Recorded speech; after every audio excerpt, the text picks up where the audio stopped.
Tęsim aktualių laidą Lietuva tiesiogiai, kaip ir minėjome, visiškai kita tema. Aš sveikinuosi su ambasadorium Vygaudu Ušacku. Sveiki, ambasadorium. Sveiki, Rimvydai. Kalbėsime apie tai, kokie iššūkiai ir grėsmės Europai, kurie atsidūrė tarp Trumpo ir Putino. Prisiminsime, ką tik pasibaigusią Miuncheno saugumo konferenciją. Priminsiu, Vygaudas Ušackas yra buvęs užsienio reikalų ministras, buvęs ES ambasadorius Afganistane ir Rusijoje, taip pat Lietuvos ambasadorius Didžiojoje Britanijoje ir Jungtinėse valstijose. Taigi, ambasadoriau, kaip jūs įvertintumėte, iš tikrųjų yra grėsmės Europoje, jeigu kalbam apie tai, kad Europa atsidūrė ne tik prieš Putiną, bet ir tarp Trumpo ir Putino? Aš manau, kad Europa jau seniai turėjo pabusti. jau net gal tuo metu, kai aš buvau Maskvoje 2014 metais, kai vyko nelegali Krymo aneksija ir prasidėjo karas Ukrainoje.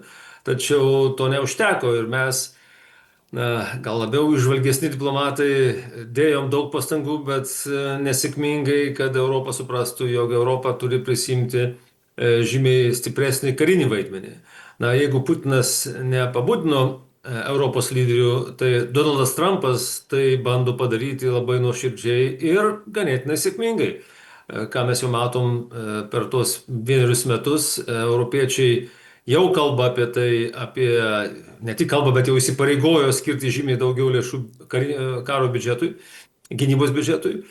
Imamasi įvairių iniciatyvų Briuselėje ir valstybėse šalyse, kaip vystyti tvarę ilgalaikę gynybos pramonę, bet viskam tam reikia laiko. O kol žodis taps kūnu, gali užtrukti ir 7 ar 10 metų.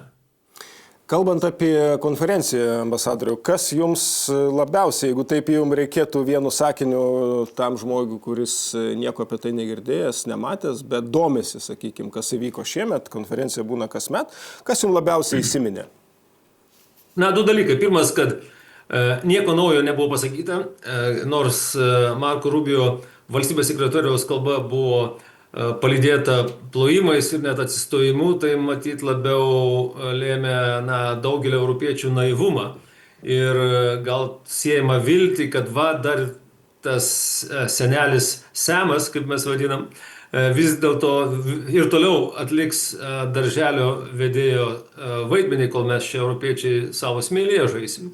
Tai Marco Rubio labai aiškiai pasakė, kad tie laikai pasibaigė ir kad istorijos pabaiga, kas daug kas tikėjo, jinai neįvyko. Ir man tai labai įdomiai asocijavosi Marco Rubio kalba su ta garsia knyga, kurią mūsų karta, politikų, žurnalistų, diplomatų, siejo visą savo ir formavo savo pasaulėžiūrą, kad kai 1992 metais garsus politologas Francis Fukuyama, japonų kilmės amerikietis, Vašingtone paskelbė, išleido savo knygą, vadinosi Istorijos pabaiga, paskutinis žmogus. Ir tai buvo 92 metai po Sovietų Sąjungos žlugimo, po Berlyno sienos griūties, kai jisai, kaip orakulas, bandė numatyti, nuspėti, kad dabar liberalioji demokratija ir laisva rinka, laisva prekyba nugalėjo sovietinę planinės ekonomikos ir komunistinės diktatūros sistemą, kaip nugalėjo ir amžiaus viduryje fašizmą. Tad nuo šiol politinių ideologijų formavimas jisai užsibaigė.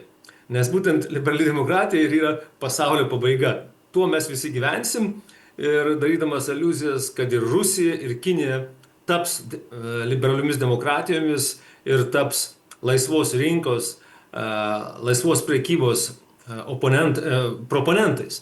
Tai ką mes matėm per tuos paskutinius 10 metų, amerikiečiai vis dažniau užsimindavo, kad Amerikos dėmesys kinta kitur.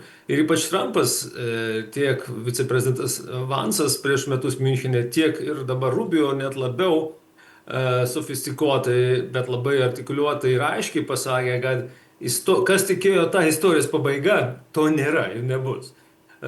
tos sistemos, kuri būtų grįsta, kad visi laikytųsi taisyklėmis nustatytos tvarkos, kad visi prisimtų demokratijos principus ir jais vadovautųsi viduje, tai neįvyks. Ir todėl pirmiausia yra interesai, kuriais remiantis amerikiečiai formuoja savo politiką tiek Europos, tiek Kinijos, tiek Rusijos, Ukrainos ar kitų atžvilgių. Ir kad Europai reikia būti stipriai, jeigu nenori turėti Amerikos dėmesį ir Amerikos palaikymą. Tad dar vienas labai stiprus skambutis, kad europiečiams gana garsiai kalbėti, reikia atsiraitoti rankovės ir labai nuoširdžiai ir daug dirbti, kad turėtume mes savo gynybos pramonę ir turėtume savo ginkluotąsias pajėgas, kurios galėtų savarankiškai veikti tuo atveju, jeigu amerikiečiai nenorės ar negalės prisidėti. Turim iki pertraukėlės minutę. Ambasadoriau, Merco kalboje išgirdote, kad tai galbūt tai, ką jūs ką tik pabaigoje pasakėte, naujas Europos lyderis, Europos kariuomenė, Vokietijos kariuomenė, ambicija turėti didžiausią konvencinę kariuomenę Vokietijoje. Tikėtina ir jo kalbą girdėjote, ar ne? Be abejonės, kanclerio Merco ir kalbos, ir veiksmai, sprendimai yra sveikintini. Ir mano įsitikinimu, be galingos ir stiprios Vokietijos kariuomenės nebus ir stiprios ir galingos Europos kariuomenės. Bet problema yra tame, kad mes kalbam ne tik tai apie Vokietijos, ne tik tai apie Lenkijos, ne tik tai apie Prancūzijos, kuri turi atominį ginklą kaip ir Jungtinė karalystė. Mes kalbam ir siekiam, ko ir amerikiečiai nori, ką nori amerikiečiai matyti, tai yra Europos karinių pajėgų, nes ne viena atskirai valstybė nepasieks nors pusę to lygio, ką amerikiečiai gali užtikrinti šiuo metu ir apginti europinės NATO valstybės. Pratęsim pokalbį su Vygaudu Ušacku netrukus po trumpos pertraukėlės.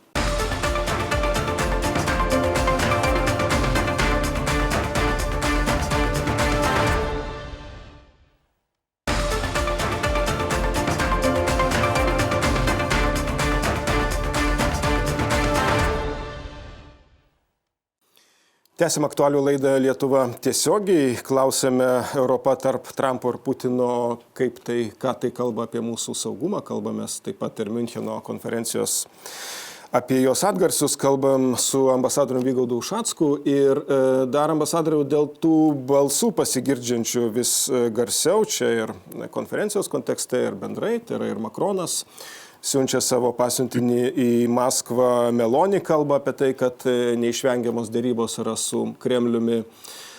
Andrius Kubilius beje irgi pripažįsta, kad matyt teks kalbėti su Putinu. Latvijos, Estijos vadovai pritartų Europos specialiajam pasiuntiniui dėryboms su Rusija. Ar tai tik laiko klausimas, kada Europa sės prie stalo dėrėti su Putinu, ką iki šiol gana kategoriškai arba atmesdavo, arba tai būdavo pavienės iniciatyvos? Na, visada diplomatija išlieka kaip įrankis. Ir kas yra diplomatija? Tai yra menas vykdyti tarptautinius santykius, dėrybų, įtikinėjimų, lobizmo ar kai kuriais atvejais sankcijų taikymo metu, kai diplomatija jau nebesuveikia, prasideda kariniai veiksmai, bet jie paprastai ir baigėsi diplomatija. Tad ką mes matom šito vietoje, jog iniciatyva diplomatijos santykiuose su Kremliumi perėmęs yra Vašingtonas, tai yra JAV prezidentas Donaldas Trumpas ir jo komanda. Europiečiai yra kažkur paraštėse ir realiai nedalyvauja tose darybose, tik patarė ukrainiečiams ir bando įtakoti amerikiečius, kad jie spaustų rusus. Akivaizdu, kad kažkuriuo metu europiečiai nori būti prie stalo ir mes turim būti prie stalo. Kaip tai atrodytų nepatogu ir galbūt atrodytų, kad tai netitinka tos pasirinktos valios laimėti kare, bet karai baigėsi darybomis, todėl ir europiečiai, tiek todėl, kad karas vyksta Europos žemyne, bei antra vertus, išveldami kaip vieną iš alternatyvų, kurios aš tikiuosi mes nepamatysim, bet tokia alternatyva yra. Jeigu Donaldas Trumpas taiga totaliai nusivylęs tiek Zelenskiu, tiek Putinu, nematant jokios pažangos darybose, užbaigiant karą iki birželio mėnesio, o jam tai yra svarbu, ką aš esu sakęs keletą kartų, dėl artėjančių kongresų rinkimų pademonstruoti lūžį, jis gali pasakyti, pasiimu už savo žaisliukus, išeinu ir jūs dėrėkitės. O su kuo tada dėrėsis? Kas bus darybininkas iš vakarų? Ar vėl bus sugrįžta tik tais į karą, į karinius veiksmus, ar bus vykdoma diplomatija? Tai šitoj vietoj europiečiai akivaizdu, kad jau dabar formuoja savo poziciją, siunčia žinias ir savo pasiuntinius ir kalbasi konfidencialiai tiek su Kremlium, tiek ir su Vašingtonu ir Kijevu. Kaip jūs suprantate, jūs dalyvaujate įvairiuose think tankuose, tai yra įvairių, reiškia, buvusių svarbių pareigūnų susibūrimuose. Kaip suprantate, koks dabar etapas tai, kas įvyko Ženevoje, pranešama, kad kol kas dėrybos pabaigtos, abi pusės komentuoja, kad konstruktyviai, bet sunkiai. Kaip iššifruojate tas jų žinutes? Na, tą žinutės aš interpretuoju taip, kad pažanga darybose vyksta, jinai nevyksta tokia greita ir akivaizdi, kaip norėtų ukrainiečiai, ar kaip norėtų pats prezidentas Donaldas Trumpas. Antra vertus, aš matau, kad yra išlikę du kertiniai klausimai.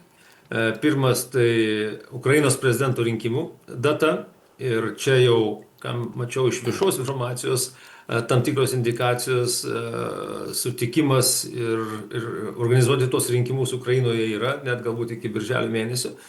Bet antras pats jautriausias tai teritorijų klausimas, kur vėl reikės išradingumo, reikės kompromisų, reikės kūrybingumo, apie ką kalba ir Vitkofas, ir Kušneris atėję iš verslo ir bando pritaikyti komercinius sandorius į tarptautinius politinius, geopolitinius susitarimus, kas nėra labai lengva jiems, nes jiems trūksta ir to istorijos pažinimo, ir Rusijos suvokimo su viso pagarba dviejų darybininkų atžvilgių.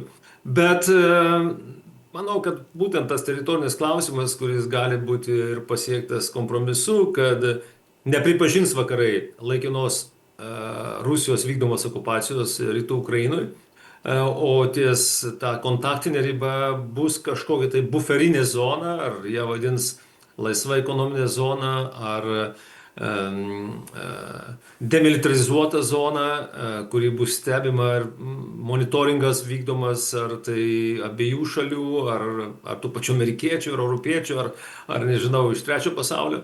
Taip, kad mano asmeniu supratimu, jog Trumpas yra rimtai nusiteikęs ir nori užbaigti darybas iki birželio mėnesio, ir manau, kad tas spaudimas bus daromas abiejų šalių atžvilgių, kad toks susitarimas jis nebus idealus ne vienai šaliai, ypač Ukrainai ir mums patiems, bet greičiausiai bus pasiektas iki šios vasaros.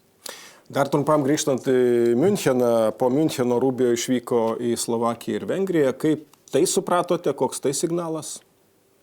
Na, tai yra tiesiog asmeninės politinės diplomatijos tąsa. Trumpas pasirinkęs tos du lyderius kaip savo bendraminčius ir draugus ir nusiuntė valstybės sekretorių paremti jų rinkimuose. Tai tikiuosi, kad jisai pasiūs savo atstovus ir į kitas valstybės, kurios artimos amerikiečiams. Bet tai dar sykį iliustruoja tą tokį neordinarinį, netradicinę Donaldo Trumpo politiką sąjungininkų ir europiečių atžvilgių. Beje, daugas pastebėjo, kad Rubio savo kalboje nei karto nekalbėjo apie Ukrainą, net nepaminėjo nei karo, nei šitos šalies pavadinimo. Ką jums tai sako? Na, tai man tik tai dar sykį patvirtina, nors čia buvo daug visokiausių ir lūkesčių, ir aplodismentų, ir atsistojus ir Lietuvoje apžvalgininkai, kai kurie džiaugiasi, kad čia kitas veidas, kita muzika, bet muzika gaida yra ta pati. Tik tais gal šiek tiek kitaip buvo vykdoma ir komunikuojama, negu taip, kaip kalbėjo J.D. Vance'as. Bet iš esmės amerikiečių pozicija yra nuosekli. Politika nebebus aspiracijų ir siekių paversti visą pasaulį demokratijomis, ką parodė ir nesėkmingas, neteisingas karas Irake, ką parodė ir fiasko, kaip nebūtų, dėl ko aš asmeniškai ypač pergyvenu Afganistane.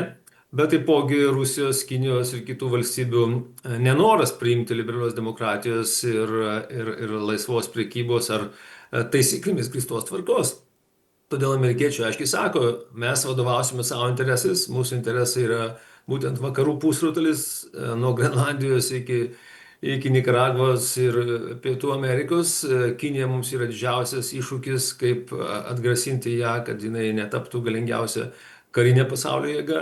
Na, europiečiai turi prisimti atsakomybę už savo žemyną ir mums gali nepatikti jų pasirinkimai, bet mes negalime su jais nesiskaityti ir jų gerbti.